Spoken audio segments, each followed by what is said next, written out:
আমরা দুই বোন প্রতি মাসেই অপেক্ষা করি কখন আমাদের সময় মিলবে আর আমরা একসাথে মায়ের বাড়ি বেড়াতে যাব। আম্মুর বাসার রান্না বান্না আর সারাদিনে বাসায় আরো কি কি করলাম সেসব কিছু মিলেই থাকছে আজকের ব্লগ। এন্ড হ্যালো, আসসালামু আলাইকুম everyone, this is Lamisa and welcome to Lamis and Shovon's. মেয়ে আর নাতি বেড়াতে আসবে শুনে আমার মা কিন্তু পরিষ্কার করে রুমটা গুছিয়ে রেখেছিল আর সেই সাথে আরিশের জন্য খুব সুন্দর একটা বেড কভার বিছিয়ে রেখেছিল। যেহেতু আমি সন্ধ্যার দিকে আম্মুর বাসায় এসেছিলাম তাই এসেই চা নাস্তা করে নিলাম। আর আজকে আম্মু স্পেশালি আমাদের জন্য বিফ বিরিয়ানি রান্না করেছিল, লেবু পেঁয়াজ আর আচার দিয়ে সেটা খেলাম। আর আমি কিন্তু আমার বোনদের জন্য আসার সময় এই দুবাই চকলেট বা কুনাফা চকলেটটা নিয়ে এসেছিলাম। ভাবছিলাম এই ভাইরাল চকলেটটা আমার দুই বোন হাতে পেলে খুব খুশি হয়ে যাবে, আর ঘটনা হয়েছেও তাই, তারা খেয়ে ভীষণ মজা পেয়েছে। চলো এবার রুষামণির ম্যাজিক তোমাদের সাথে শেয়ার করি। রুষা কিন্তু প্রথমেই তোমাদেরকে একটা খালি বক্স দেখিয়েছে আর তারপর পরই কিন্তু কাগজ ভর্তি হয়ে বক্সটা বেরিয়ে আসলো। মজার না বলো? আম্মুর বাসায় আসলে মা বোনেরা গল্প করতে করতে কখন যে রাত 1টা-2টা বেজে যায় তার কোনো হিসাবই থাকে না।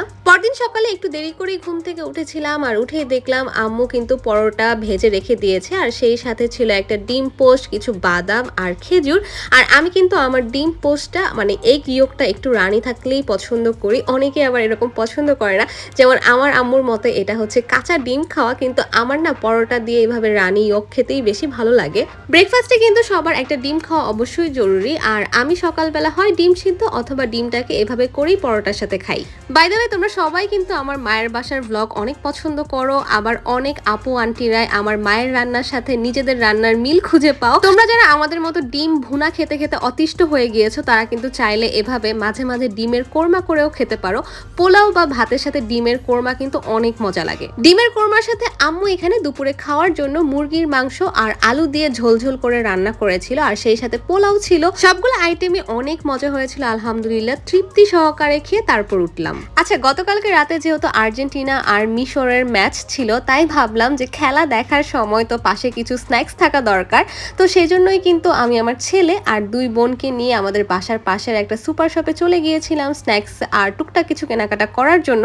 তো এখানে রুষামণি আমাকে বলছিল ও কি কি খাবে, আমি নাবিলা আমাদের পছন্দ মতো চিপস, চকলেট আর বিস্কিট কিনে নিয়েছিলাম। আমার আর আমার মেঝো বোন নাবিলার বিয়ে হওয়ার পর আমরা প্রায়ই কিন্তু একসাথে প্ল্যান করে আমাদের শ্বশুর বাড়ি থেকে মায়ের বাসায় বেড়াতে আসি। মাঝে মাঝে ভাবতেও অবাক লাগে জীবনের এতগুলো বছর একসাথে কাটানোর পর, এতগুলো বছর একসাথে থেকে বড় হওয়ার পর এখন কতই না প্ল্যানিং করে হিসাব নিকাশ করার পর তারপরে দেখা করতে হয় দুই বোনের। যাই হোক, সেসব দুঃখের কথা এখন আর বলবো না। এদিকে আমার হাজবেন্ড শোভন চলে এসেছিল ছেলেকে দেখার জন্য, আর আজকে যেহেতু আর্জেন্টিনার ম্যাচ ছিল তো ভাবছিল সবাই আমরা একসাথে বসেই খেলাটা দেখবো, এনজয় করব। আর ও কিন্তু আসার সময় অনেক খাবার দাবার নিয়ে এসেছিল সবার জন্য। মজার বিষয় হচ্ছে আমার হাজবেন্ড কিন্তু ডাই হার্ড ব্রাজিলের ফ্যান, আর ও ভেবেছিল আজকে নিজের চোখে আর্জেন্টিনার হার দেখবে, আর আমরা যেহেতু সবাই আর্জেন্টিনার ফ্যান তাই আমাদেরকে ইচ্ছে মতো পচানি দিবে। যাই হোক, খেলা শুরু হওয়ার মাত্র আমরা সবাই কিন্তু জার্সি পরে বসে গিয়েছিলাম, আর এখানে আমি আগে ভাগে স্ন্যাক্স গুলা নিয়ে বসে পড়েছিলাম যে খেলা দেখবো আর সেই সাথে খেতে থাকবো।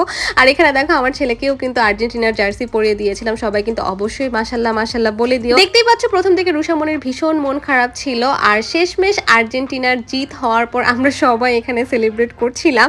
যদিও আমার হাজবেন্ডের মনটা খারাপ হয়ে গিয়েছিল, তবে আমার মতে খেলাকে খেলার মতোই এনজয় করা উচিত, এটা নিয়ে খুব বেশি বাড়াবাড়ি করা উচিত নয়। তো আজকের মতো ব্লগটা এই পর্যন্ত, কেমন লেগেছে তা অবশ্যই জানিও। Thanks for watching, tata, bye bye, Allah Hafiz.